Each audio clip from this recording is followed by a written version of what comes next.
بمجرد ما تغيري تفكيرك ونظرتك لشغل البيت ومهامه الكتير، حياتك كلها هتتغير 180 درجة وهتبقي مقبلة عليه مش بتشتكي منه. تعالي نشوف ازاي. وأول حاجة هبدأ بها هي حديث الرسول صلى الله عليه وسلم: الطهور شطر الإيمان. والمقصود بالطهور هنا هو طهور الظاهر والباطن. طهور الباطن وهي زي نظافة القلب من الحقد والغيرة والحسد وكل الآفات دي. أما طهور الظاهر فالمقصود بيها نظافة الجسم والملابس والمكان. وفي باب الطهور شطر الإيمان نفهم مبدأ النظافة في الإسلام، وهو مبدأ أساسي. فالنظافة مش سلوك اختياري نعمله أو ما نعملوش، لا، ده أمر ديني لينا كمسلمين وموحدين بالله سبحانه وتعالى. فالنظافة شرط أساسي لصحة الصلاة، ما ينفعش نصلي من غير وضوء. وكمان شرط أساسي من شروط الصلاة إن يكون المكان اللي بتصلي فيه نظيف، ولبس الصلاة كمان يكون طاهر ونظيف. فالنظافة عبادة بنتقرب بيها لربنا سبحانه وتعالى. علشان كده اهتمامك بالبيت والحرص على نظافته دي ليها أجر كبير جدا عند ربنا، لكن لازم تجددي نيتك علشان تاخدي الأجر، إنك بتنظفي بيتك بنية إن ده عمل بيقرب من ربنا سبحانه وتعالى. فاهتمامك بالبيت ونظافته وترتيبه ده كله أجره كبير جدا عند ربنا، ولأن النظافة جزء من العبادة وأساس كل العبادات ومفتاح ليها، وإنها صفة من صفات المؤمنين.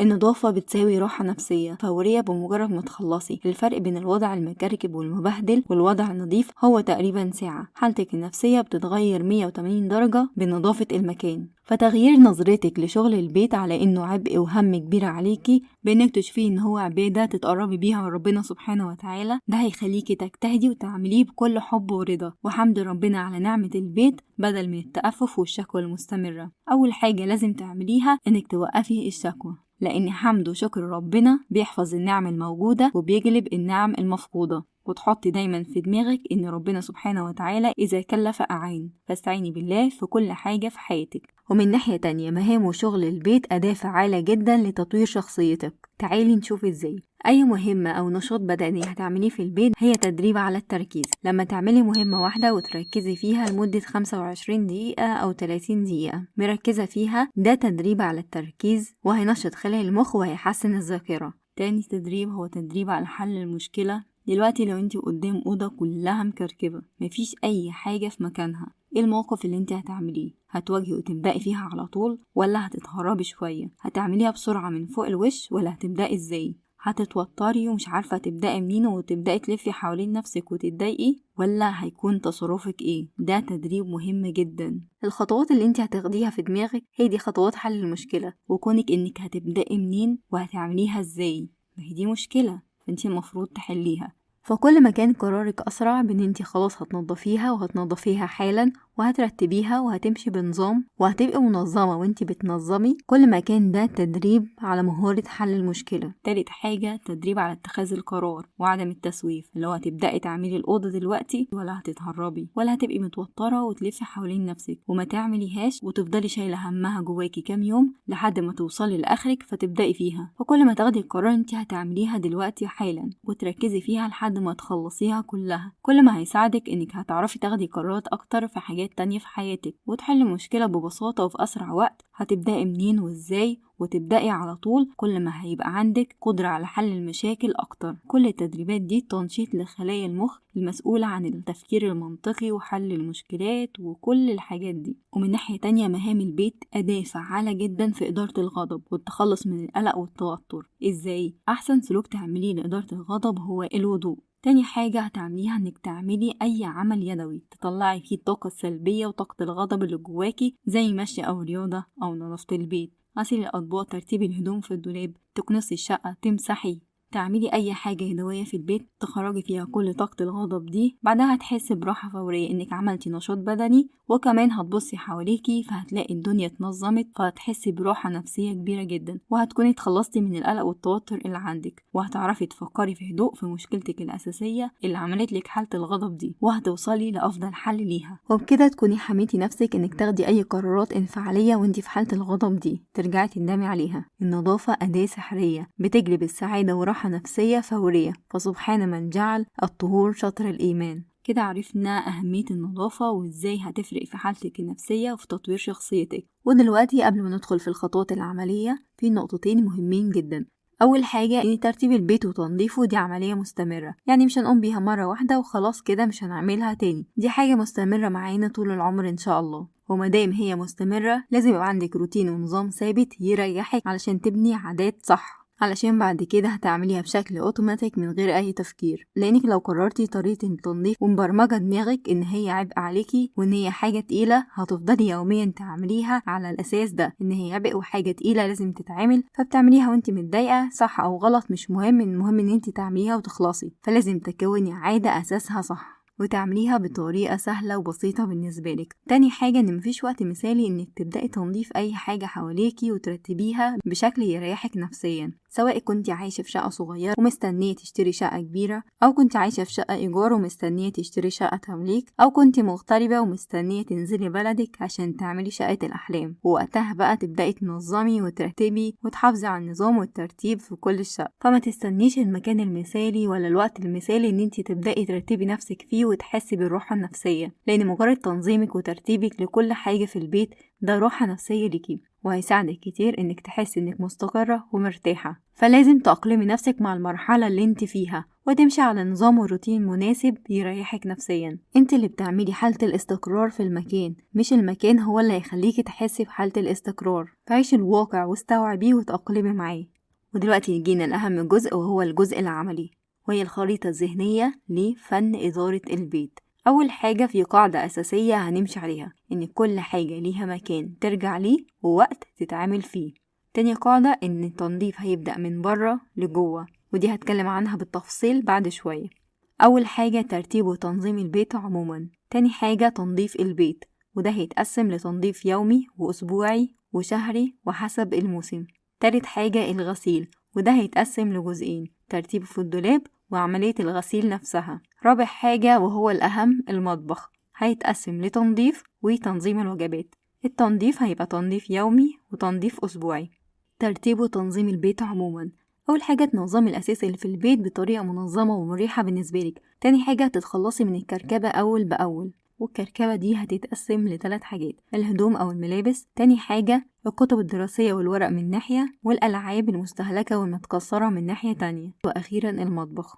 أول حاجة الهدوم هتتخلصي منها وانت بتنظمي الهدوم الصيفي وانت بتخزني الشتوي، أو العكس هتتخلصي من الهدوم القديمة والهدوم اللي صغرت، سواء الصيفي أو الشتوي. أول بأول ما تخزنيش أي هدوم قديمة عندك. وأسهل طريقة لمهمة التخلص من الهدوم، هتجيبي كيسين كبار، أول كيس للهدوم المتهالكة اللي ما ينفعش حد يستخدمها تاني، وكيس تاني ده للصالح وهتكتبي عليه لإعادة الاستخدام، وده هتديه لأي حد تاني يستفيد بيه. فانت هتطلعي قطعة قطعة وهتشوفيها، المتهالكة هتحطيها في كيسها، ولا هينفع لها إعادة استخدام وتديها لأي حد هتحطيها في الكيس بتاعها، والباقي هتنظميه في الدولاب. والهدوم الشتوي بنفس الطريقة، انك تحضري الأكياس في نفس الوقت وتتخلصي من القديم في نفس الوقت. أما بالنسبة للكتب الدراسية والدفاتر والورق، بعد كل فصل دراسي هتعمليه وهتبقى مهمة للأولاد يعملوها. نيجي للمطبخ، هتخلصي فورا من أي حاجات مش بتستخدميها زي البرطمانات وعلب البلاستيك، وتتخلصي من أي قطع مكسورة أو قطع مكسور جزء منها، زي مج مثلا إيده مكسورة، فده تتخلصي منه فورا. ندخل للجزء التاني وهو نظافة البيت، التنظيف يومي وأسبوعي وشهري وفي المواسم. بالنسبة للتنظيف اليومي، هو الترتيب وكنس ومسح الأسطح والتلميع والترويق السريع. وأول حاجة هتجمعي في بوكس صغير أو سبت صغير هتجمعي فيه أدوات التنظيف كلها، فوطة للتنظيف وفوطة للتلميع وسائل لتلميع الإزاز والأسطح. أول ما تبدأي تنظيف هتاخديها وتلفي بيها كل الغرف وتلمعي بيها وتستخدميها، وهيكون ليها مكان بعد ما تخلصي ترجعيها فيه. التنظيف اليومي ما ياخدش منك أكتر من ساعة. أول حاجة هتبدأي فيها هي ترتيب البيت الأول، وبعدها المطبخ والأكل.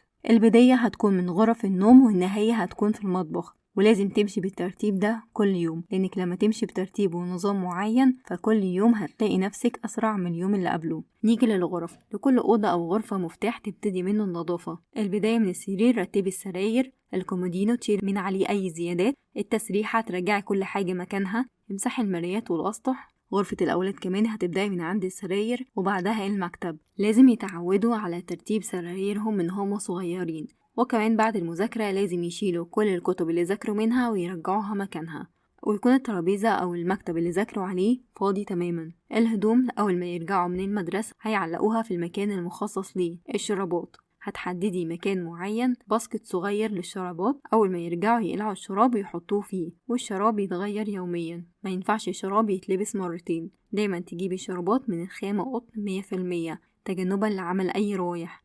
وبعدها مادام انتي مخصصة لكل حاجة مكان، فهتمسكي كل حاجة وترجعيها مكانها. غرفة المعيشة نفس الكلام، كل حاجة ترجع مكانها، وبعدها تمسحي كل الأسطح وتخصصي وقت لكل مهمة بتعمليها، ويوميا مع تكرار هتبقي أسرع. نيجي لتنظيف المطبخ، وأول حاجة هتعملي روتين قبل النوم. ما تنبيش أبدا لو في أي أطباق في الحوض، وإنك تتخلصي من أي مخلفات موجودة في المطبخ، بين قوسين زبالة. ما ينفعش أكياس الزبالة تبقى موجودة في البيت أكتر من 24 ساعة، لازم تتخلصي منها من بالليل، ولو ما أمكنش يبقى تربطيها كويس جدا وتغطيها، ويبقى الباسكت بتاعها بغطا تغطيها بيه. ودلوقتي تعالوا نشوف أسهل طريقة، ودي عن تجربة شخصية لتنظيف المطبخ. أول حاجة هتعمليها إنك هتعملي منبه 25 دقيقة أو 30 دقيقة، والمنبه ده هيحفزك إنك تركزي وتشتغلي بسرعة وتخلصي بسرعة. أول خطوة هتجمعي كل الأطباق والحلال اللي موزعين على الرخامة والبوتاجاز بسرعة، هتجمعيهم كلهم في الحوض. تاني خطوة بفوطة خامتها مايكروفيبر، دي أحسن خامة تستخدميها للتنظيف لأنها بتمتص المية وبتنظف كويس جدا. هتستخدميها ناشفة الأول وهتمسحي كل الرخام. تالت خطوة هتقربي الباسكت للحوض علشان تتخلصي من كل البواقي والفضلات الموجودة في الأطباق أو الحلل. رابع خطوة هتبدأي الغسيل فورا وخلصي بسرعة. خامس خطوة اغسلي الحوض وشيلي أي فتافيت أو بواقي فيه. سادس خطوة اغسلي البوتاجاز، اغسلي الرخام، مسحة سريعة للأجهزة. المسح السريع ده مش هياخد منك اكتر من 5 دقايق، لكن فوائده كبيرة جدا، انك مش هتحتاجي المجهود كبير اخر الاسبوع علشان تغسلي وتنضفي. فانت بتنضفي اول باول، مفيش دهون هتتراكم، مش هتحتاجي لاي سائل قوي عشان تزيلي الدهون.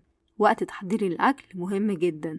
اول حاجة لازم تنضفي المطبخ الاول وبعدها تحضري الاكل، دي قاعدة اساسية لحوض نظيف قبل ما تبدأي الاكل. وانت بتعملي الاكل كل حاجة بتستخدميها هترجعيها مكانها فورا، مش بعد ما تخلصي أكلة تلاقي كل حاجة مكركبة على الرخام والمطبخ مليان معالق وحلل وأطباق. ما ينفعش، كل حاجة تستخدميها هترجعيها في نفس اللحظة. استخدمتي زيت هتحطي منه وترجعي مكانه، استخدمتي توابل هتحطي وترجعيها مكانها على طول. ايدك اول باول مع اي حاجة بتطلع في الغسيل. استخدمتي معلقة اغسليها، استخدمتي طبق معين وجهزتي فيه الاكل هتغسليه. بمجرد ما تخلصي تحضير الاكل يبقى الحوض نظيف وكل حاجة في مكانها، مش تكركبي كل حاجة وبعدين ترجعيها، لا، خلي عندك المهارة دي انك تعملي اول باول وكله في نفس الوقت. وكل ده بالتعود، لو عملتيه يوم واتنين بعد كده خلاص هتبقى دي عادة عندك وهتخلصي كل حاجة في نفس الوقت. وبعد كل أكل، غدا، فطار، عشاء، غسيل الأطباق مش هياخد أكتر من 10 دقايق. بعد كل أكل هتغسليها بسرعة وتنجزيها. المطبخ ده الحاجة الوحيدة والأساسية اللي لازم تبقي مركزة فيها وتخلصيها أول بأول وتحافظي على نظافته طول الوقت. نيجي للتنظيف الأسبوعي والعميق للمطبخ، ودي أكتر وأسهل طريقة عملية هتجربيها. خليكي منظمة وانت بتنظمي، وهنا نستخدم القاعدة اللي قلتلكم عليها، انك دايما هتبدأي من بره لجوه. يعني ايه؟ يعني لازم تنظفي المطبخ من بره الأول، وبعدها تبدأي تفتحي الأدراج والظرف وتنظميها من جوه. ليه؟ لأنك لو المطبخ حواليكي مش نظيف وبدأتي تطلعي كل حاجة من دواليب المطبخ هتبقى كركبة بزيادة وهتاخدي وقت طويل، والموضوع هيبقى تقيل جدا. لو عملتيه مرة هتتهربي منه مرات. علشان كده لازم تبدأي الرخام يبقى نظيف، الحوض يبقى مفيهوش أطباق، الأرض تبقى نظيفة، وبعدها هتبدأي بتنظيف واحدة واحدة. أول خطوة هتجيب الفوطة الميكروفيبر بتاعتك وطبقين بلاستيك، واحد فيهم مية بسائل تنظيف والتاني مية بس. أول حاجة هتمسكي درج التوابل، هتطلعي برطمان وهتمسحيه من بره كويس جدا. الفاضي تغسليه من جوه من بره، اللي لسه موجود فيه هتمسحيه من بره وتنضفيه مكان مسكة ايدك اليومية، وهترصيه على الرخام بنظام. بعد ما تكوني خلصتي كل البرطمانات هتدخلي على الوحدة نفسها هتمسحيها وهتغسلي المفرش بتاعها أو هتحطي مفرش جديد، وبعدها هترصي بنظام كل البرطمانات مكانها. وبعدين هتدخلي على دولاب الخزين وهتطلعي نفس الكلام حاجة حاجة وهترصيها بنظام، وتمسحي دولاب المطبخ كويس، وبعدين هترجعي الحاجة مكانها بنظام. وهتمشي بالطريقة دي مع كل الأدراج، إنما ما تطلعيش كل حاجة مرة واحدة وتكوميها، هتبقى المهمة تقيلة وصعبة جدا عليكي. خليكي منظمة وانتي بتنظمي. نيجي للتلاجة، هتحضري سبت أو بوكس كبير وكيس تاني هترمي فيه أي فتافيت أو أي حاجة بايظة وهتترمي، ونفس الكلام هتطلعي كل حاجة وهتمسحيها وهترصيها في البوكس ده. وبعدها هتشيلي كل رفوف التلاجة وهتغسليها من جوه، وتغسلي الرفوف بتاعتها على الحوض وترجعيها مكانها، وترجعي كل حاجة تانية بنظام. هتمشي بنفس الطريقة دي على كل المطبخ. دي أسهل وأحسن طريقة تمشي بيها، لأنك لو حصل أي حاجة في نص اليوم أو حصل أي ظرف مفاجئ وما قدرتيش تكملي، هتلاقي نفسك في كل الأحوال المطبخ أصلا نظيف، وانك خلصتي مثلا واحدة بس والباقي لسه ما عملتيهوش، فعادي انك تعمليها وقت تاني. في المجمل المطبخ نظيف. انما لو بدأتي على طول بتنظيف وحدات المطبخ من جوه ونزلتي كل حاجة مرة واحدة والمطبخ من حواليكي مش نظيف، لو حصلك اي ظرف وما قدرتيش تكملي، هتبصي هتلاقي كل حاجة متكركبة وكل حاجة مش في مكانها، والحوض مليان اطباق والارض مش نظيفة، كل حاجة مش نظيفة. فهيبقى المنظر صعب جدا، وهتبقى المهمة تقيلة. يوم ما تيجي تعمليها هتفضلي تسوفي وتأجلي فيها من تقلها وانها كانت ذكرى سيئة. السفرة دايما يكون في مفرش مخصص للأكل. بعد الأكل يتشال المفرش وتتمسح السفرة ويتفرش المفرش بتاعها العادي، ده يتعامل بشكل فوري. نيجي للغسيل. الغسيل حاجة متجددة وبتتكاثر طول الوقت تقريبا. أول حاجة في الغسيل لازم تصنفيه، تغسلي الألوان مع بعض والأبيض مع بعض والغوامق مع بعض، وتحددي يوم معين لكل لون. لو هتخليه 3 أيام في الأسبوع، مثلا سبت وتلات وخميس، يبقى يوم السبت لللبس الغامق، يوم التلات لللبس الملون، يوم الخميس للغسيل الأبيض.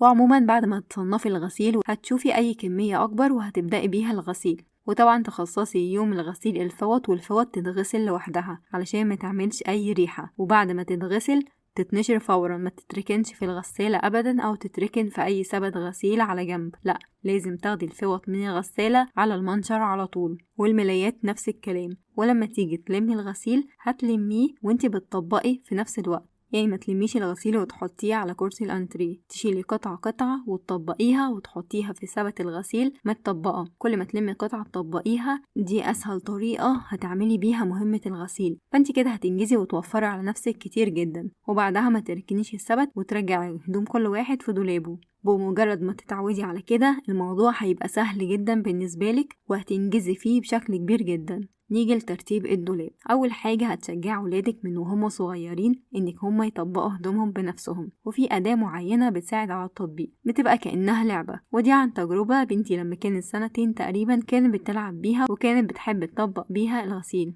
فهي كانت مسلية أوي بالنسبة لها وفي نفس الوقت بتطبق هدومها. ودي صورتها، والأطفال بياخدوها إن هي لعبة. نيجي بالنسبة لك انتي. أول حاجة علشان تبدأي نفس الكلام هنمشي بنفس المبدأ، هتنضفي من بره لجوه. يعني ايه؟ أول حاجة الأوضة كلها تبقى مرتبة ونظيفة والسرير مرتب، وبعدها تنظمي الحاجات اللي جوه.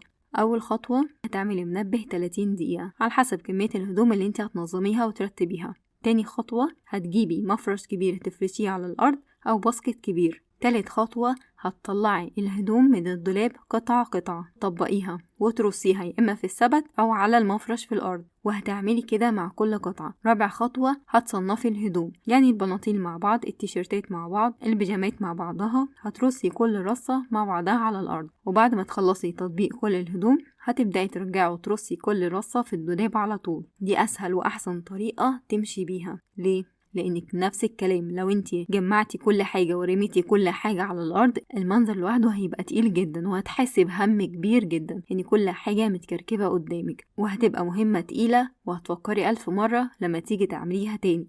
علشان كده فأي مهمة هتعمليها في البيت اختاري أسهل وأسرع طريقة بالنسبة لك تعملي بيها المهمة دي. واخيرا في ناس كتير ما عندهاش اي مشكله في ترتيب البيت والمهام وشاطره فيه جدا وما عندهاش اي مشاكل فيه، لكن في المقابل في ناس كتير عندها مشكله التنظيف والترتيب، مش من ناحيه ان هي مش نظيفه او مش مرتبه او مش منظمه، لا، هي بتبقى عايزه كل حاجه منظمه ومرتبه لكن مش عارفه ازاي. بمجرد ما تلاقي الدنيا مكركبه حواليها بتتوتر جامد وما بتعرفش تبدا منين وتفضل تايهه وتشتغل باي طريقه وبسرعه علشان تتخلص من اي فوضى حواليها بسرعه، وبتبقى شايفه المهام كتيره قوي ومش عارفة تبدأ منين. فعلشان كده الطريقة دي مناسبة ليكي جدا وهتساعدك كتير في تطوير مهارات كتيرة عندك. ودلوقتي ناقص آخر جزء هو تحضير الوجبات، ودي هسيبها للحلقة اللي جاية إن شاء الله علشان أتكلم عنها بتفصيل أكتر. ودلوقتي اكتبيلي في التعليقات ايه هي أكتر طريقة بتخليكي تنجزي بسرعة في شغل البيت، وهل الموضوع التنظيف عندك سلس وسهل ولا بتقابلي فيه مشاكل كتير. وأخيرا جهزتلك أوراق عمل هتساعدك في تنظيم وتخطيط شغل البيت، وهكتبلك النوايا المفروض تجدديها وانتي بتشتغلي في شغل البيت علشان تاخدي الأجر والثواب. ادعميني بلايك وشير واشتركي في القناة. شكرا ليكم.